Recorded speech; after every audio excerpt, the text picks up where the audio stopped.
les vrais panafricains, la voix des panafricains pour l'unité et la libération de l'Afrique. Ensemble, faisons avancer notre continent. Si c'est ta première fois de tomber sur cette page, nous t'invitons à t'abonner et à cliquer sur la cloche de notification pour ne rien manquer. Alors, camarades peuple d'Afrique, peuple de Côte d'Ivoire, citoyens du monde, mes chers frères et sœurs, peuple de l'Iptako Gourma, frères, mais est-ce que vous n'allez pas demander à Macron de me foutre la paix? C'est-à-dire qu'il n'a qu'à me voir louper. Le Waworo, il m'a traqué en France là-bas, dans son pays là-bas. J'ai laissé sa France là dans sa main, souhait. Je suis venu dans mon Ouagadougou ici tranquillement. Je suis là, là. Je n'ai pas affaire à quelqu'un. C'est entre moi et puis Dra. C'est-à-dire que j'ai marqué Dra à la culotte. Et tout ce qu'il fait, je vois et puis je l'allume. Mon combat ici, c'est contre le 4e mandat. Il faut que Dra tombe. Donc ça, c'est ma priorité des priorités.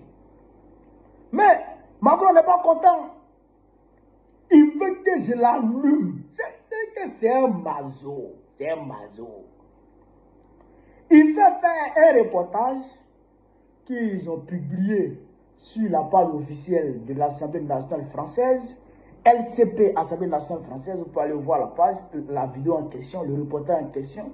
Ça date d'il y a, je crois, 4 jours maintenant. Dans ce reportage, bien entendu, il me fait passer, moi, et Gucci, et le camarade Drissa Mementa et une autre camarade de la République centrafricaine, pour des idiots, je dirais, pour des idiots incapables de réfléchir par eux-mêmes, pour eux-mêmes et pour la cause panafricaniste. Nous, selon Macron, c'est la Russie qui nous paye pour parler.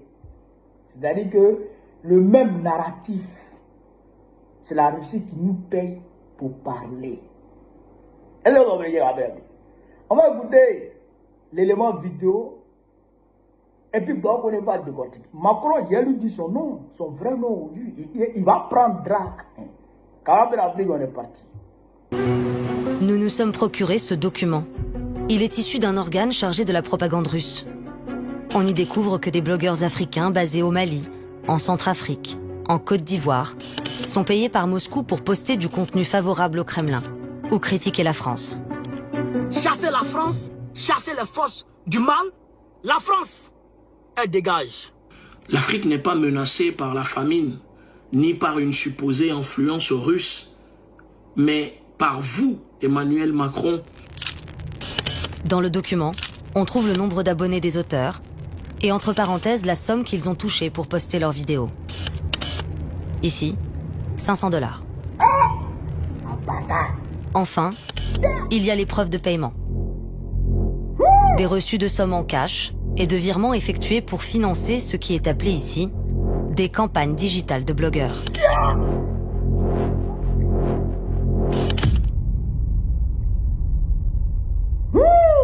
L'idée, c'est de s'appuyer à chaque fois sur des relais locaux, ce qui va à la fois permettre de viraliser des contenus, puisque ces influenceurs ont des gros réservoirs d'audience, mais aussi de crédibiliser ces contenus, puisque en s'appuyant sur un acteur local, le contenu est perçu comme beaucoup plus crédible vis-à-vis des audiences ciblées. L'influence de Moscou en Afrique francophone grandit à mesure que s'étoffe sa présence militaire. Les soldats et les mercenaires russes officiellement déployés pour former les armées locales y sont de plus en plus visibles, de plus en plus nombreux. Aujourd'hui, il serait près de 6 000 sur le continent, dont la majeure partie dans les anciennes colonies françaises. Près de 2 000 en Centrafrique, une centaine au Niger et au Burkina Faso, et 2 500 au Mali. Si on prend l'exemple du Mali, et les putschistes se retrouvent face à un vide sécuritaire, ils doivent aller chercher les Russes pour pouvoir se garantir eux-mêmes. Mais à chaque fois, c'est le symptôme de quoi? De systèmes politiques défaillants qui n'arrivent pas à apporter eux-mêmes des réponses de sécurité. Et quelles sont les victimes de cela? Les peuples africains. La solution que propose la Russie, ou directement ou par le biais de Wagner, c'est une solution, c'est du néocolonialisme. Elle vous sécurise comme dirigeant, elle apporte tout le kit de sécurité qui va bien, et puis elle prend vos mines.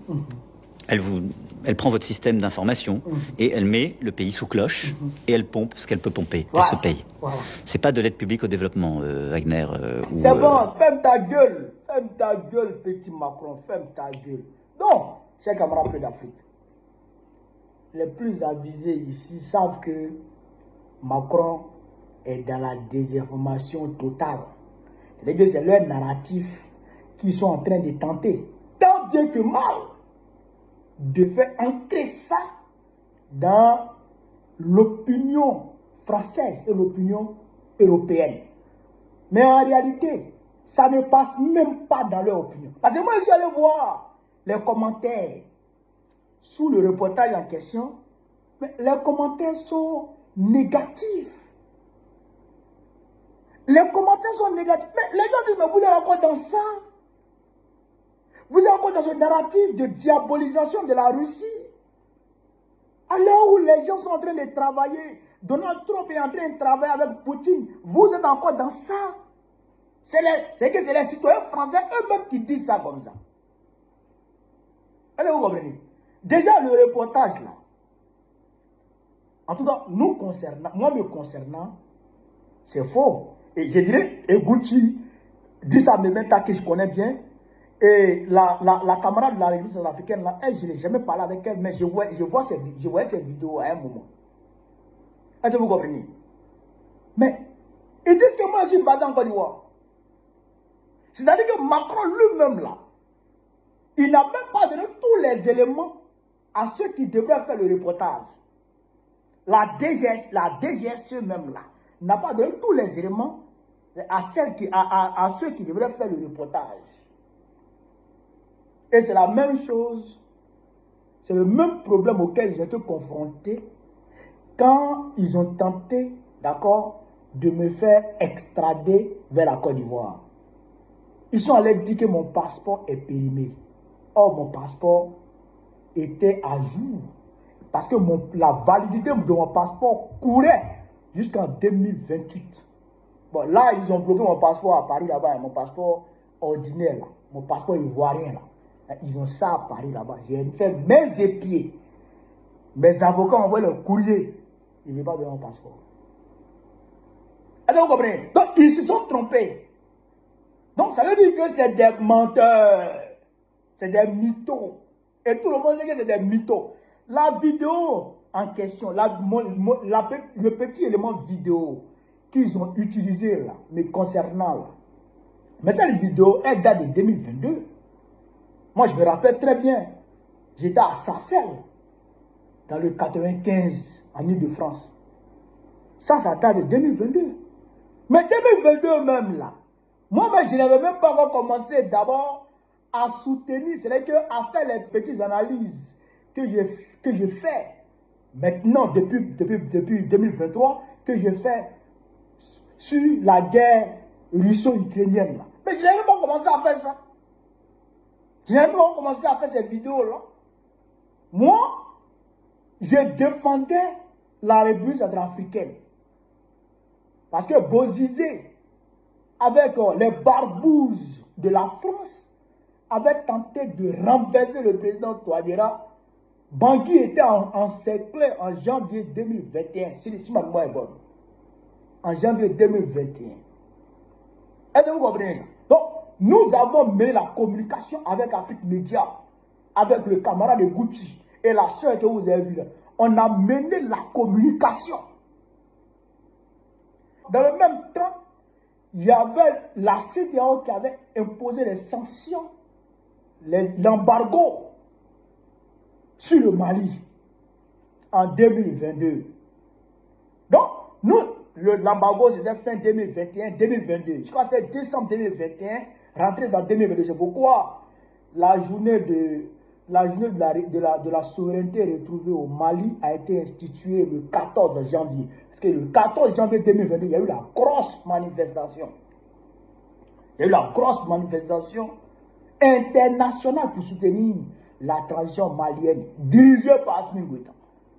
Donc, nous avons mené la bataille médiatique contre RFI, contre France 24, contre Serge Daniel, contre tout le Wawara au service de la France-Afrique, nous les avons anéantis totalement. Totalement. Nous les avons mis à plat. Frère, à ce moment, il était à ma page. L'Afrique d'abord. Ok. Non, l'Afrique d'abord, c'était une bombe. C'est-à-dire que quand je sors comme ça en direct, c'est au moins 6 000, 4 000, 5 000 personnes qui sont connectées. Et quand je frappe 1h30, 2h de direct, quand je finis comme ça là, tous les Africains sont révoltés. Ok. Bon, on les a frappés dans la communication.